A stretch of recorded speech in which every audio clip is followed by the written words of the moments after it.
Hola, bienvenidos a la siguiente lección. Por fin vamos a comenzar con el entintado. Va a ser algo bastante llevadero de ver. Voy a utilizar en este caso el segundo pincel con negro al 100% de opacidad y trabajando mediante la presión. Y bueno, ahora mismo lo estáis viendo a cámara rápida. Ha sido un entintado que me ha costado bastante y ha durado lo que ha durado, la verdad. Pero bueno, lo voy a poner a cámara rápida para explicaros básicamente los conceptos que tenéis que tener en cuenta con el entintado.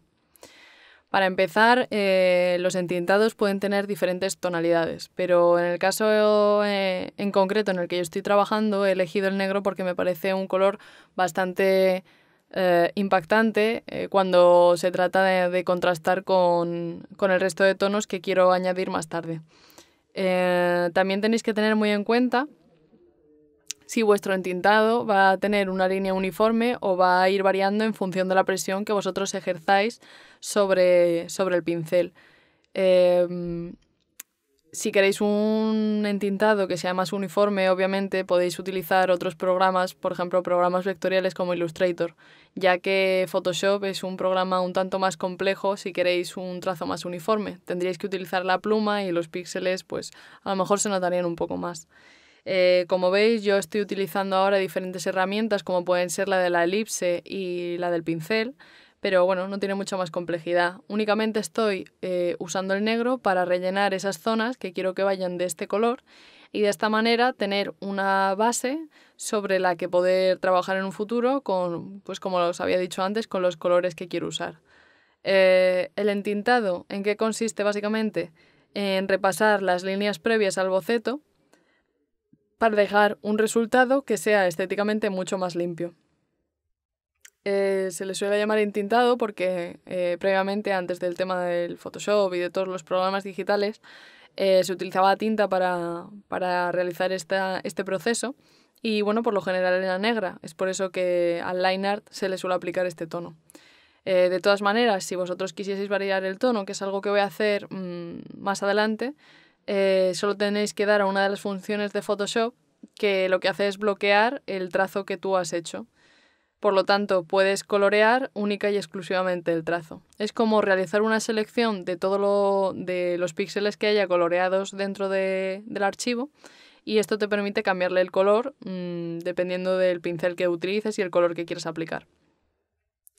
Esta otra función que acabo de utilizar se llama rotación y te permite girar la pantalla, bueno, la pantalla no, el formato en el que estás trabajando, el lienzo, para poder trabajar con más facilidad. Una de las ventajas que he descubierto yo de Photoshop CC 2018 es que tiene una función que te permite ralentizar mucho más el pincel y por lo tanto el trazo va a salir más uniforme, más limpio y de una manera que no te tiemble tanto el pulso. Es una ventaja bastante grande cuando quieres realizar algo que va a ser, por ejemplo, para un programa o algo así que se tengan que ver las cosas claras tal y como son. Al fin y al cabo, ya hemos tenido la fase del boceto, que es en la que nos hemos extendido, guarreando por decir así, todo lo que viene a ser el trabajo del bocetado, que es un dibujo en sucio, que lo que nos va a permitir va a ser ver la estructura y lo que queremos poner a nuestro personaje. Como veis, voy poco a poco. Mira, en este caso, con la pelota lo que he hecho ha sido seleccionar la herramienta de forma, el trazo exterior, voy ajustándolo y bueno, lo adapto a esto porque sé que de ninguna manera me puede quedar una forma perfectamente circular con el pincel. Eso es algo bastante complejo de conseguir, por lo tanto, pues prefiero ahorrarme disgustos, por decirlo de alguna manera. Y bueno, si os fijáis también las gafas del rábano también las he hecho de la misma manera, utilizando esa herramienta de formas. También os quiero recordar que si tenéis algún tipo de duda o lo que sea, voy a responderlas en el foro del curso.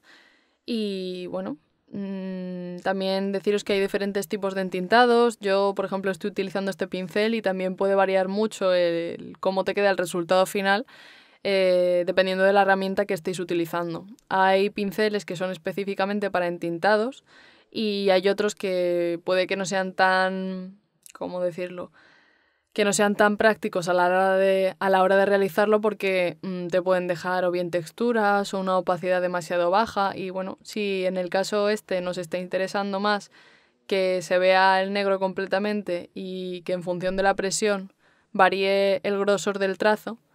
Ya es independiente lo del tema de las texturas.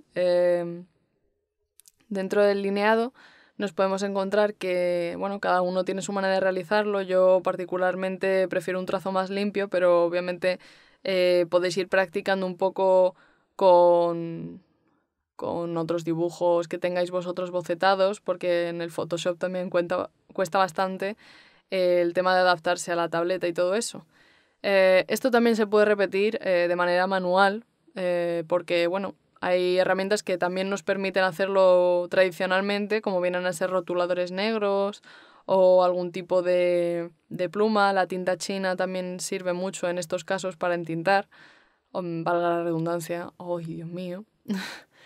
Y bueno, este sería el entintado de nuestros 4 personajes. Los profesores ya los tengo entintados y preparados para colorear también. Bueno, la próxima lección también lo que se va a basar va a ser en el tema del color. Como veis, esto no tiene mucho más misterio que ir poco a poco. También os digo que voy a ser sincera con el tema de la frustración, porque el tema de la frustración con respecto al entintado suele darse en muchos y bastantes casos, porque los trazos no salen siempre bien a la primera y hay que repetirlos constantemente. Como algo positivo, lo que sí os puedo decir es que tenéis la opción del control Z. Eso es algo que el tradicional no os va a poder dar nunca. Y sobre todo con el tema de la tinta, que eso es algo que se queda fijo.